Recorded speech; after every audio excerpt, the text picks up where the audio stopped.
Our story begins with Brad and Angelina, but we're going to call them Angelina and Brad. And the reason is because this is the Greek alphabet story, and A, alpha, comes before B, beta.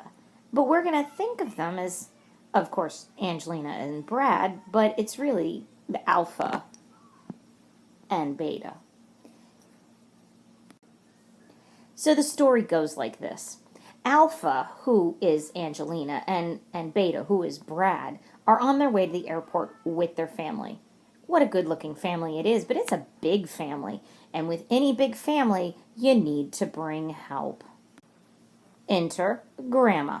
Now, Grandma isn't a letter in the Greek alphabet. And so what we're really going to do is call her what the kids call her. They don't call her Grandma, they call her Gamma.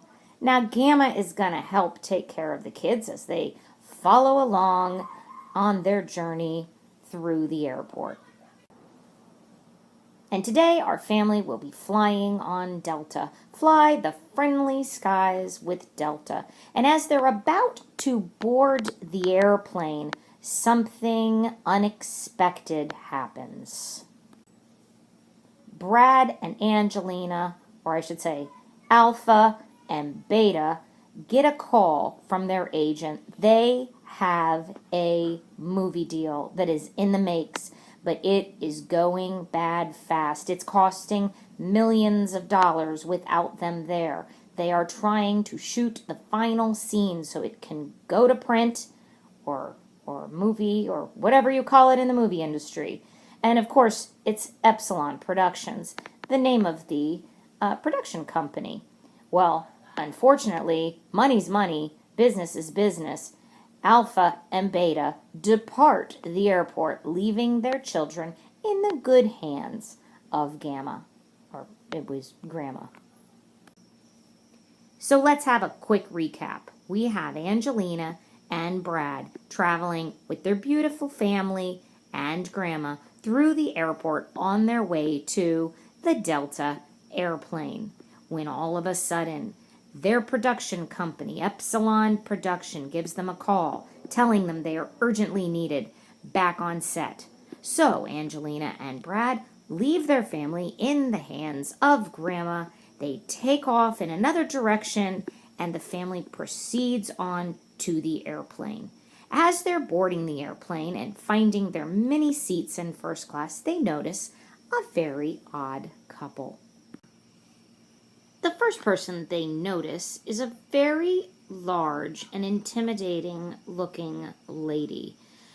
Her name, they are told, is Zeta, the name of large ladies. It's a powerful name. It is Zeta. Zeta is sitting next to her husband, who looks fairly intimidating and awfully thin, which is probably why she has a ginormous sandwich in her hand. Or at least, that's what the kids think. They see Zeta with this sandwich, referred to as a theta from where she comes from. And she must be awfully hungry because she doesn't offer it to her skinny husband. She eats it herself. Now her husband, his name is Iota. And I think you can see because he only has one iota. And Iota is wearing a very nice cap. So let me see if you got this so far.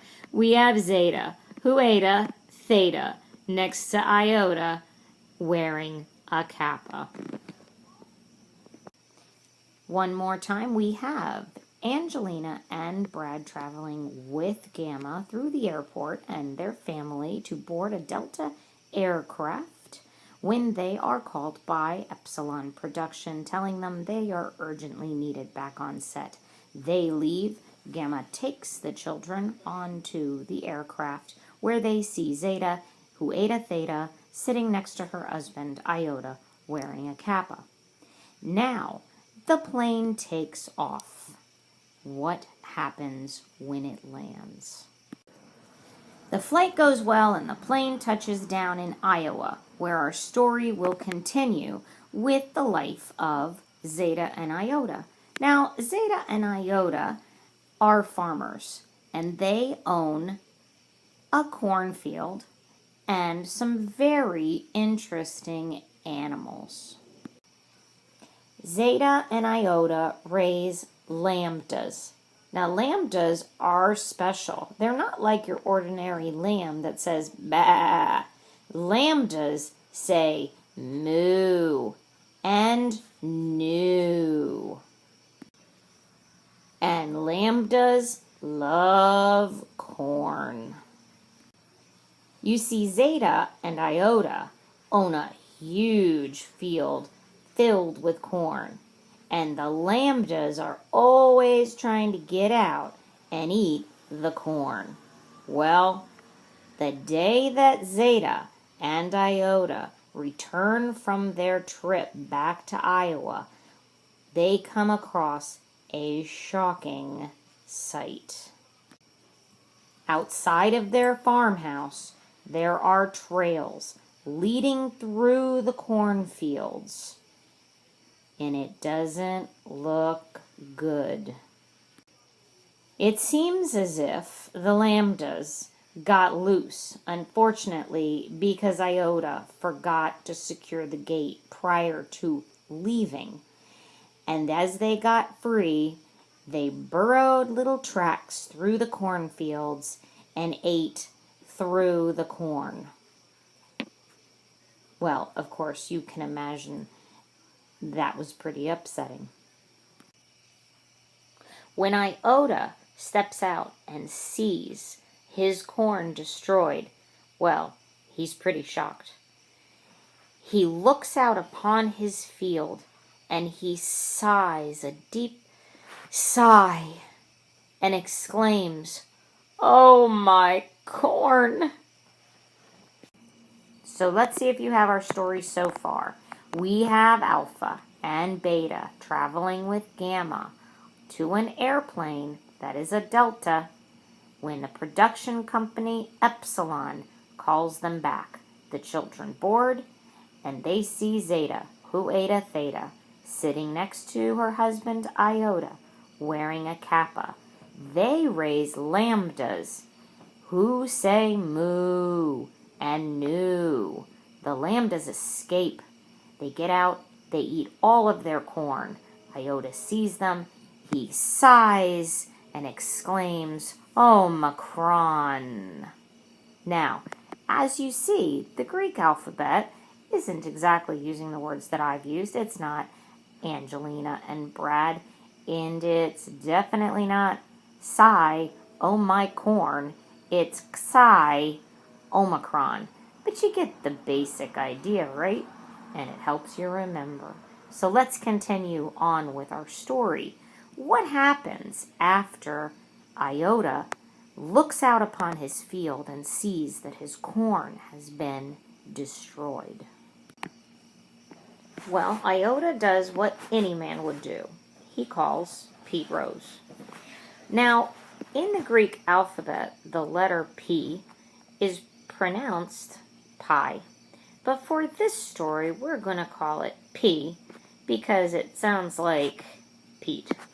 So Iota calls Pete Rose and asks him if he would help him with a plan.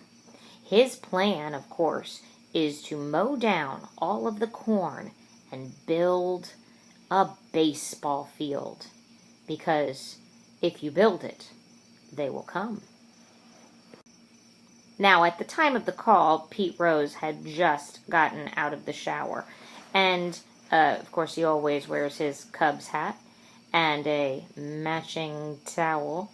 And he picks up the phone, and, of course, having his insignia of the Cubs on his hat, and he grabs his towel just to make sure he doesn't lose it.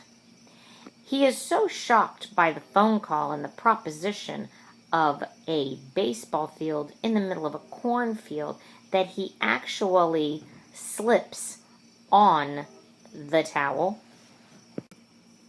And as he slips on his towel and crashes to the floor, He is heard on the other line by Iota as screaming, "Whoopsalon!"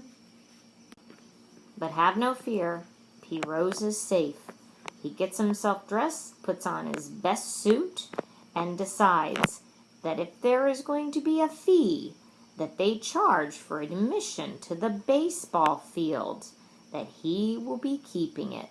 And he's heard as he leaves his apartment, "Fee, keep C."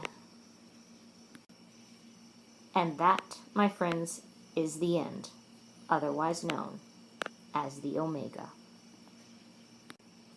Here's a screenshot of the Greek alphabet from Alpha to Omega. And as you look at it with the symbols as well as the spellings of the letters themselves, I think it'll help you see the story unfold. And also, you can practice your sequencing of the story so that you can remember the alphabet in order. So let's just see if we can pull this off as it looks. We start with Alpha and Beta, who were traveling with Gamma. They got on the plane Delta. Remember the production company Epsilon. They saw Zeta, who ate a Theta, sitting next to Iota and Kappa, who raised lambdas that said Mu and Nu. When they see that their field has been taken over and eaten by the lambdas, he, Iota, sighs and yells, "Omicron, oh my corn." He decides that the only way he's going to save his farm is by turning it into a baseball field. So he calls Pete Rowe, that's Pi Rowe, who, of course, is wearing his Cubs hat, which has the insignia, Sigma, on it for the Cubs. He's wearing a towel, and he slips on it where he yells, "Whoop, whoopsalon," or what was really upsilon. P. Rose decides it's worth the business venture, so he realizes that if there's a fee, he will keep C, keep it, or keep C, and Omega being the end. Now, the story's a stretch. Definitely, you have to remember the actual wording, the actual letters, and not, in a class kind of say whoopsalon or oh my corn. But I think it's a great way to memorize the Greek alphabet in what's about 15 minutes.